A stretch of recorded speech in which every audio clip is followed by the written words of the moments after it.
स्वागत है आपका मैथ मिस्ट्री के यूट्यूब चैनल पर।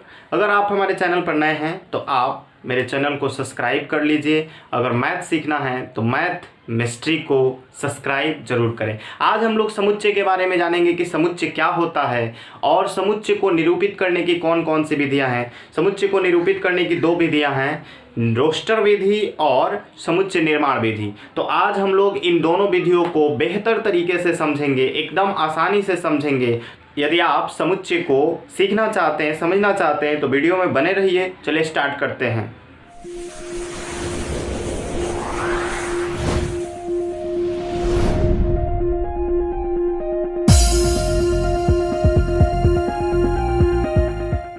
तो आज हम लोग समुच्चय निरूपण की विधियां जानेंगे। क्लास 11th चैप्टर 1 प्रश्नावली 1.1 का ये महत्वपूर्ण टॉपिक है, समुच्चय निरूपण की विधियां। आप लोग जानते होंगे कि समुच्चय निरूपण को हम लोग दो विधियों से व्यक्त कर सकते हैं, काहे कि पिछली वीडियो में हम इसका वर्णन किए हैं। पहला है रोस्टर या सारणीबद्ध रूप और दूसरा है समुच्चय निर्माण रूप। तो आज हम बहुत अच्छे से समझने का प्रयास करेंगे कि ये दोनों रूप जो है किस तरह का है और इसमें हम लोग समुच्चय को किस प्रकार व्यक्त करते हैं। तो आइए हम सबसे पहला विधि समझते हैं, रोस्टर रूप। रोस्टर विधि यानी रोस्टर रूप, इसमें क्या होता है? तो रोस्टर रूप में क्या होता है, इसमें समुच्चय के सभी अवयवों को सूचीबद्ध किया जाता है। मतलब ये हुआ कि रोस्टर रूप जब हम लिखेंगे किसी समुच्चय का, तो समुच्चय में जितने भी अवयव होंगे, सदस्य होंगे, उन सब का हम सूची बना करके लिख देंगे। पहला काम तो ये हो गया कि सूचीबद्ध कर देना है सदस्यों को। उसके बाद देखिए और इसमें क्या किया जाता है, दूसरा काम इसमें ये होता है, अवयवों को अलग करने के लिए, एक दूसरे से अलग करने के लिए अर्धविराम का प्रयोग किया जाता है। यानी कि अर्धविराम दिया जाता है अवयवों को अलग अलग करने के लिए। दूसरा काम यह किया जाता है कि अवयवों को अलग अलग करने के लिए अर्धविराम यानी कॉमा का प्रयोग किया जाता है। अब तीसरा काम ये होता है कि जितने भी अवयव लिखे होते हैं, सूचीबद्ध किए गए होते हैं, उन सबको मझले कोष्ठक के अंदर रख दिया जाता है। यानी कि सभी अवयवों को मझले कोष्ठक के अंदर लिख दिया जाता है। तो एक रोस्टर रूप में समुच्चयों को निरूपित करने के लिए तीन काम किए जाते हैं। पहला कि समुच्चय में जो भी अवयव होते हैं, जितने सभी अवयवों को सूचीबद्ध कर दिया जाता है। दूसरा काम, अवयवों को एक दूसरे से अलग रखने के लिए विराम, अर्धविराम या कॉमा का प्रयोग किया जाता है। और तीसरा काम क्या किया जाता है, तो पूरा समुच्चय का जो सदस्य होता है, अवयव होता है, उस सबको मझले कोष्ठक में बंद कर दिया जाता है। अब आइए, अब हम देखते हैं एक समुच्चय निरूपण की विधि हम देखते हैं रोस्टर रूप में कैसे किया जाता है। जैसे हमारे सामने एक संग्रह है, 7 से कम सभी प्राकृतिक संख्याओं का समुच्चय। इसको हम दोनों रूप में लिख सकते हैं, लेकिन हमसे कहा जाए कि आप इसे रोस्टर रूप में लिखिए। तो कैसे लिखेंगे? तो सबसे पहले हम एक कोष्ठक देंगे, मझला कोष्ठक, और इसके अंदर हम समुच्चय के सभी अवयवों को सूचीबद्ध करेंगे। तो 7 से कम एक प्राकृत संख्या है, संग्रह इस प्रकार से परिभाषित है। तो हम लिख सकते हैं 1 2 3 4 5 6। 7 से कम है, इसको मझले कोष्ठक में बंद कर देंगे। तो आपने जो यहाँ पर देखा है वही चीज़ हमने यहाँ लिखा है। पहला, ये सभी अवयवों को सूचीबद्ध किया जाता है, हमने सूचीबद्ध कर दिया। दूसरा काम इसमें लिखा गया है कि अलग करने के लिए कॉमा का प्रयोग किया जाता है, तो दो सदस्य को अलग करने के लिए हमने कॉमा का प्रयोग किया है। और तीसरा काम कि इन सब को मझले कोष्ठक के अंदर भीतर लिख दिया जाता है, तो हमने इन सब को मझले कोष्ठक के अंदर लिख दिया। अब ये रोस्टर रूप में समुच्चय को व्यक्त करने का तरीका हो गया। अब आप लोग आसानी से समझ सकते हैं। अब आपसे कहा जाए कि वोवेल के, यानी वोवेल जो होते हैं, उन्हें रोस्टर रूप में व्यक्त कीजिए। तो वोवेल क्या होता है आप लोग जानते हैं, इसको हम नाम दे सकते हैं एन या कुछ भी लिख सकते हैं। वोवेल को हम वी लिखेंगे तो भी रोस्टर रूप में क्या होगा, ए कॉमा ई कॉमा आई, उसके बाद ओ और यू, ये हो गए वोवेल के समुच्चय, यानी कि रोस्टर रूप में हम लोग इस प्रकार से उसको व्यक्त करेंगे। आशा करते हैं हम कि आप लोग रोस्टर रूप को अच्छे से समझ गए होंगे। अब इसमें नोट करके एक बात लिख लें, आप नोट में लिख लीजिए। तो ये चीज़ नोट में लिखना है कि रोस्टर रूप में अवयवों को सूचीबद्ध करने में उनके क्रम का महत्व नहीं होता है। मतलब कि जब हम रोस्टर रूप में किसी समुच्चय के अवयवों को सूचीबद्ध करते हैं तो उसमें क्रम का कोई महत्व नहीं होता है। जैसे यहाँ पर देख सकते हैं n 1 2 3 4 5 6 लिखा गया है, तो इसमें अगर हम इसे ऐसे भी लिखें n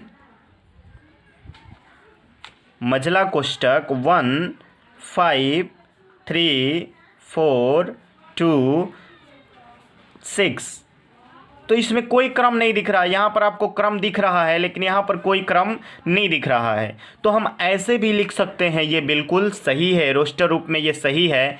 इस तरीके से आप लिख सकते हैं क्योंकि इसमें रोस्टर रूप में उनके क्रम का तो महत्व नहीं दिया जाता है। तो आप समझ गए हैं, बहुत आसानी से इसको समझ गए होंगे।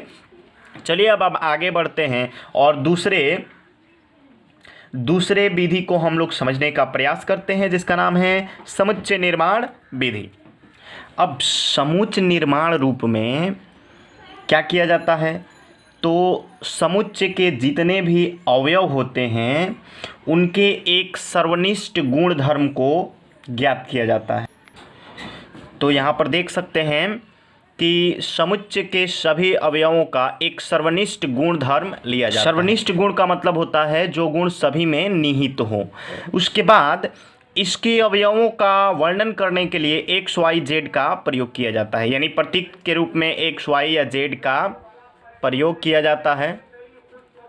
इसको अब आप लोग समझ गए होंगे। अब इसके बाद कोलन का प्रयोग किया जाता है, कोलन का प्रयोग किया जाता है।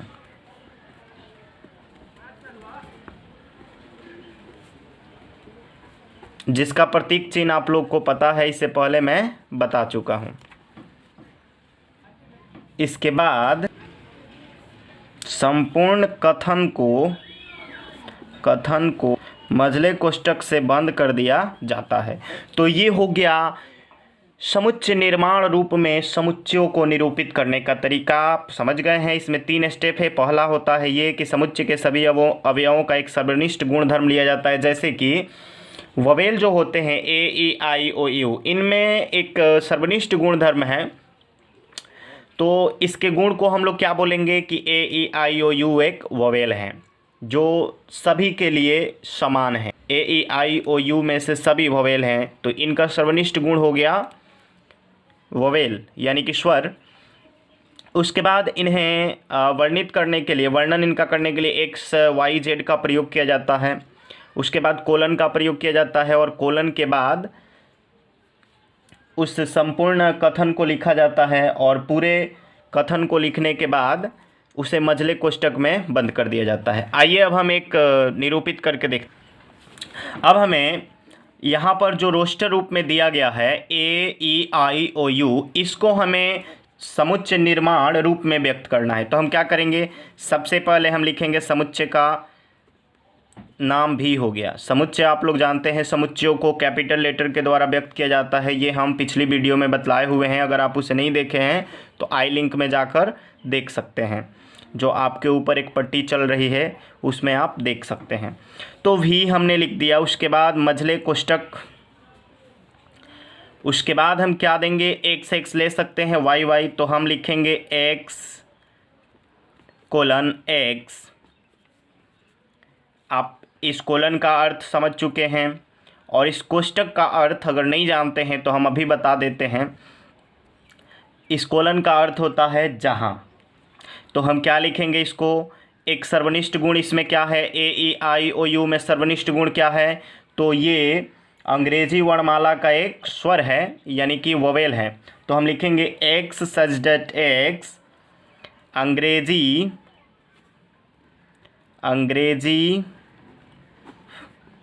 वर्णमाला का एक स्वर है, और कोष्टक को हम बंद कर देंगे। तो इस तरीके से ये हो गया समुच्चय निर्माण रूप। ये रोस्टर रूप में लिखा हुआ था, जिसको हमने समुच्चय निर्माण रूप में लिख दिया। अब इसी तरीके से हम अगर इसको व्यक्त करना चाहें तो हम इसको लिख सकते हैं n equal to X such that X एक 7 से कम प्राकृत संख्या है। तो आप आसानी से लिख सकते हैं समुच्चय निर्माण रूप को रोस्टर विधि में और रोस्टर विधि को समुच्चय निर्माण रूप में। तो अब हम जान लेते हैं कि इसको पढ़ेंगे क्या, हम कहाँ पढ़ते हैं इसको, तो बताते हैं हम अभी।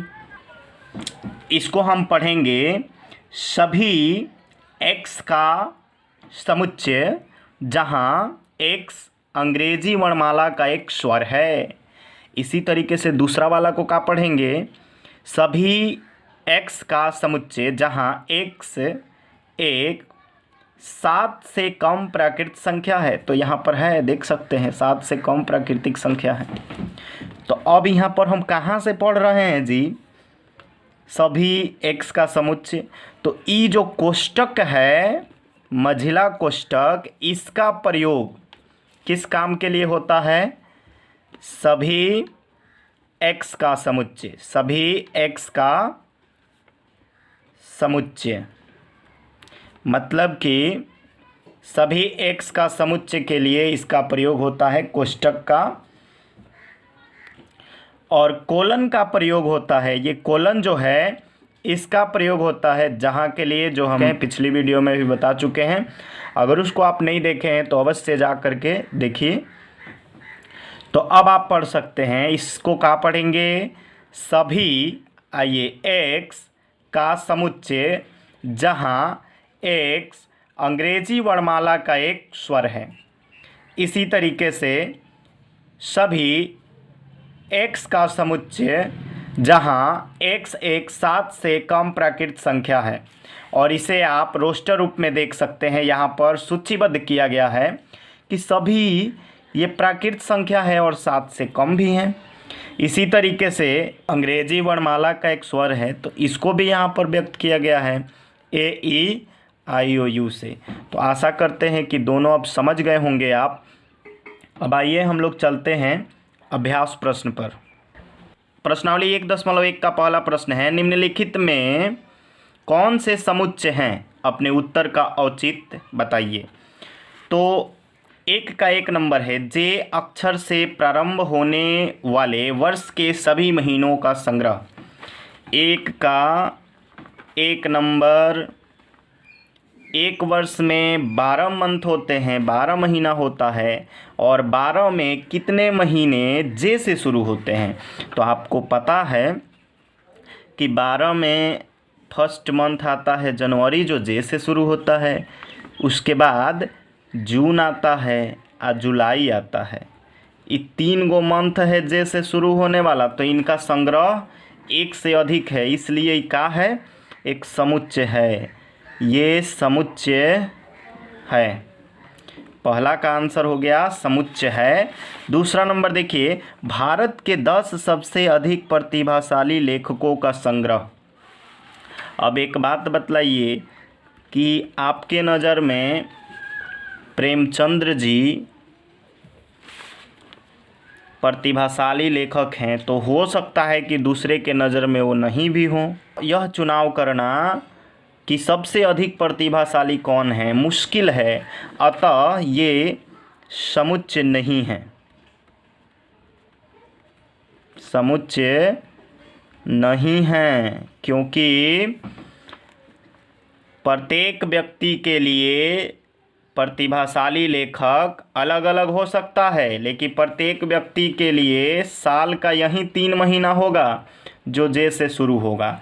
चलिए आइए अब हम तीसरा नंबर प्रश्न देख लेते हैं। तीसरा नंबर क्या कह रहा है, विश्व के सर्वश्रेष्ठ 11 बल्लेबाजों का संग्रह। अब तीसरे प्रश्न में भी दूसरे के जैसा ही समस्या आ गया। ये कह रहा है कि विश्व के 11 सर्वश्रेष्ठ बल्लेबाजों का संग्रह समुच्चय होगा या नहीं। तो आप कैसे सर्वश्रेष्ठ चूज करेंगे? किसी के लिए विराट कोहली सर्वश्रेष्ठ होगा तो किसी के लिए सचिन, किसी के लिए विराट कोहली सर्वश्रेष्ठ नहीं भी हो सकता है तो किसी के लिए सचिन भी नहीं हो सकता है। इसलिए ये कहना कि कौन सर्वश्रेष्ठ है 11 गो, ये बड़ी मुश्किल है। इसलिए ये समुच्चय नहीं है, मतलब कि ये सुपरिभाषित नहीं है, जबकि आपको कहा गया है कि समुच्चय उसे ही कहेंगे जो सुपरिभाषित है। तो सर्वश्रेष्ठ 11 बल्लेबाजों को परिभाषित नहीं किया जा सकता है, इसलिए यह समुच्चय नहीं है। चलिए चौथे नंबर पे हम लोग चलते हैं। चौथा नंबर देख लेते हैं क्या है। आपकी कक्षा के सभी बालकों का संग्रह। तो ये समुच्चय है। क्यों है? क्योंकि हमारे कक्षा के जितने भी बालक हैं वो सभी, उन सभी को एक कक्षा से परिभाषित किया गया है कि वो एक ही कक्षा में हैं, दूसरा कि वो सभी विद्यार्थी हैं, तीसरा कि वो सभी एक ही ड्रेस में होंगे। तो इसलिए इसको परिभाषित किया जा सकता है और ये समुच्चय है। अगला नंबर हम लोग चलते हैं 5वें पर, 100 से कम सभी प्राकृत संख्याओं का संग्रह। तो 100 से कम जितनी भी प्राकृत संख्या होंगी उनका संग्रह समुच्चय होगा, क्योंकि प्राकृत संख्या की बात की जा रही है और 100 से कम तो ये परिभाषित है, इसलिए ये समुच्चय है। छठा नंबर है, लेखक प्रेमचंद्र द्वारा लिखित उपन्यासों का संग्रह। तो लेखक प्रेमचंद्र के द्वारा जो भी उपन्यास लिखे गए हैं उनका संग्रह एक समुच्चय होगा, क्योंकि ये सुपरिभाषित है कि एक ही लेखक प्रेमचंद्र के द्वारा लिखा गया है, तो ये समुच्चय है। ठीक है, जैसे गीतांजलि हो गया, गोदान हो गया, ये इनके द्वारा लिखा गया है और इनका संग्रह समुच्चय कहलाएगा, क्योंकि ये सुपरिभाषित है। 7वां नंबर, सभी समपूर्णांकों का संग्रह। तो सभी समपूर्णांकों का संग्रह भी एक समुच्चय होगा। 7वां नंबर जो होगा ये भी समुच्चय है, क्योंकि आप देख सकते हैं 2, 4, 6, 8, 10 ये सम धन पूर्णांक हैं और ये एक सुपरिभाषित संग्रह है, इसलिए 7 नंबर भी एक समुच्चय होगा। 8वां नंबर देख लेते हैं। 8वां नंबर है, इस अध्याय में आने वाले प्रश्नों का संग्रह। तो इस अध्याय में जो भी प्रश्न आएंगे वो सभी समुच्चय से रिलेटेड होंगे, समुच्चय से ही संबंधित होंगे, इसलिए ये भी समुच्चय है। और आखिरी 9वां नंबर देख लेते हैं कि ये क्या है, विश्व के सबसे अधिक खतरनाक जानवरों का संग्रह। तो ये आ गया किसके जैसा, 2 और 3 नंबर वाला जैसा। देखिए इसमें कह रहा था कि अधिक प्रतिभाशाली लेखक, इसमें सर्वश्रेष्ठ 11 बल्लेबाज, इसमें खतरनाक जानवर। मतलब कि कैसे हम चूज करेंगे कि कौन कितना खतरनाक है, ये परिभाषित नहीं किया जा सकता है कि कौन सा जानवर कितना खतरनाक है, इसलिए ये समुच्चय नहीं है। तो आप स्क्रीनशॉट ले सकते हैं, देख सकते हैं कि ये यहाँ पर हमने 9 का आंसर लिख दिया है, आप इसका स्क्रीनशॉट ले सकते हैं।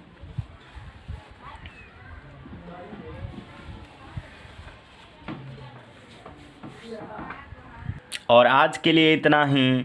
अगर वीडियो अच्छा लगा हो तो लाइक करें, शेयर करें और कमेंट करना न भूलें। जय हिंद, जय भारत।